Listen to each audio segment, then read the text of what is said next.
पहले तो गोरों का कब्रिस्तान था, गोरा कब्रिस्तान ही इसका नाम था, लेकिन उसके बाद 1964 में को बोर्ड बना, यहाँ चर्चेस का ये उनके हवाले हुआ। पोलैंड के लोगों की कब्रें हैं काफ़ी, वो वन स्टेप की बनी हुई हैं और लाइन से बनी हुई एक ही प्लाट में, और एक उनका कोई बड़ा अफसर था, उसकी डेथ हुई थी तो उसकी भी बनी। ये बड़ा साइन है पाकिस्तान में इज़्ज़त के लिए कि कंक्रीटेड क्रॉस एशिया की सबसे बड़ी पाकिस्तान में है।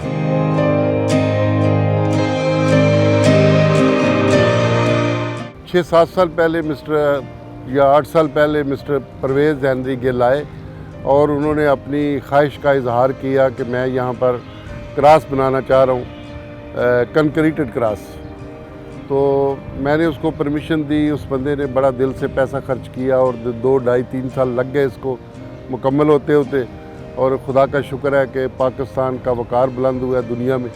इसके लिए हम बड़े खुश हैं कि मिनॉरिटी जो हैं उनको इक्का दुक्का वाक़या तो होते रहते हैं, लेकिन ये बड़ा साइन है पाकिस्तान में इज़्ज़त के लिए कि कंक्रीटेड क्रॉस एशिया की सबसे बड़ी पाकिस्तान में है। 140 फुट ऊंची, 2-2.5 साल में ये कंप्लीट होने वाली क्रॉस है। जो जहाँ पे पहले लोगों की विल होती है कि मेरे बाप की कब्र है, मेरी माँ, पहले उसको देखा जाता है, प्रायोरिटी दी जाती है। अगर वहाँ ज़मीन मौजूद हो तो उनको दे दी जाती है, अगर नहीं है तो फिर हम उनको दिखाते हैं और जगह फिर उनको तदफीन करवा देते हैं। और चर्च को हम इन्वॉल्व करते हैं, चर्च का लेटर लेते हैं, चर्च भेजते हैं लेटर, और उसके बाद हम उनको मतलब तदफीन के लिए जगह देते हैं।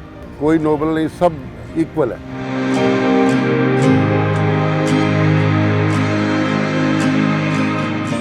यहाँ आकर फिर कलाम खुदा को बयान किया जाता है, ज़बूर गाए जाते हैं, गीत गाए जाते हैं, और उसके बाद फिर जो भी प्रीस्ट होता है हमारा कलाम खुदा को बयान करता है, फिर दुआ करके उसको तदफीन में उतारा जाता है। फिर उसके बाद मिट्टी डाली जाती है, फिर आखिरी दुआ की जाती है, जो फिर फूल चढ़ाए जाते हैं उसकी अकीदत के लिए। उसके बाद हम आखिरी दुआ के साथ रुखसत होते हैं।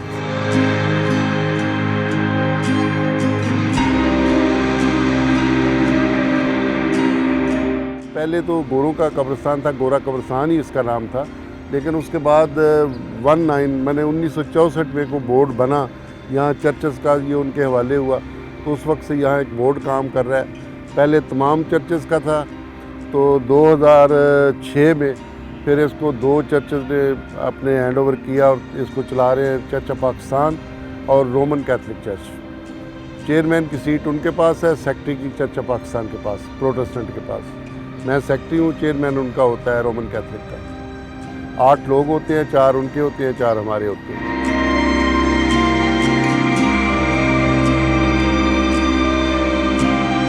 एक तो ब्रिटिश कोई एम्बेसडर था, उसकी बेटी की कब्र है। ये ऊपर आप आगे जाएंगी तो येलो स्टोन लगा है सारा उसके ऊपर ना, तो एक वो है। डॉक्टर रुतफ़ा है, बहुत नामी ग्रामी शख्सियत। उसके अलावा हमारे साबका MP माइकल जावेद हैं, और भी बहुत सारे लोग हैं। ये नामी ग्रामी सिर्फ यही है। ज़मीन है ही नहीं हमारे पास मैडम। ये जो पानी ख़त्म किया तो हमें 1.5-2 प्लाट मिले, वो चल रहे। कोरोना में कोई ख़ास हमारी वो तदफीन इतनी बड़ी नहीं हुई कि कम हुई, ज़मीन है ही नहीं हमारे पास। और गवर्नमेंट से रिक्वेस्ट है, अगर मेरी आवाज़ वहाँ तक पहुँचे कि मसीहों के लिए कब्रिस्तान के लिए ज़मीन दी जाए।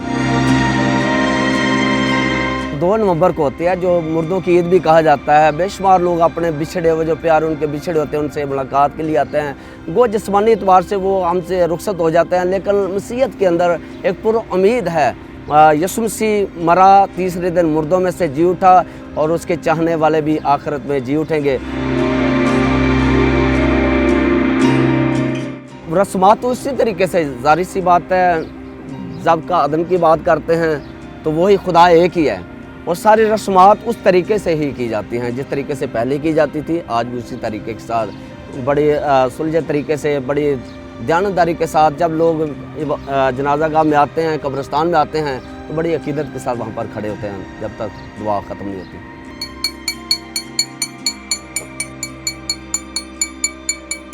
कब्रें लोग ख़ुद बनाते हैं अपने प्यारों की। हम उसकी एक ज़मीन की कीमत थोड़ी सी लेते हैं, इसलिए कि ये 70-80 साल के लिए बुक हो जाती है। 100 साल भी अगर फैमिली आती रहे, उसको मेंटेन रखे, तो ये लोग खुद ही बनाते हैं। और हम बड़ी मामूली सी फ़ीस रखी है, 8,000, 10,000।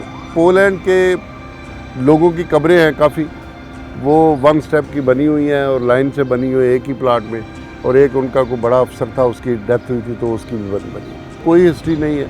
वो साल में एक बार आते हैं, विज़िट भी करते हैं और हमें एक छोटा सा अमाउंट वो देते हैं साल का, तो फिर उनको सफाई सुथराई के लिए।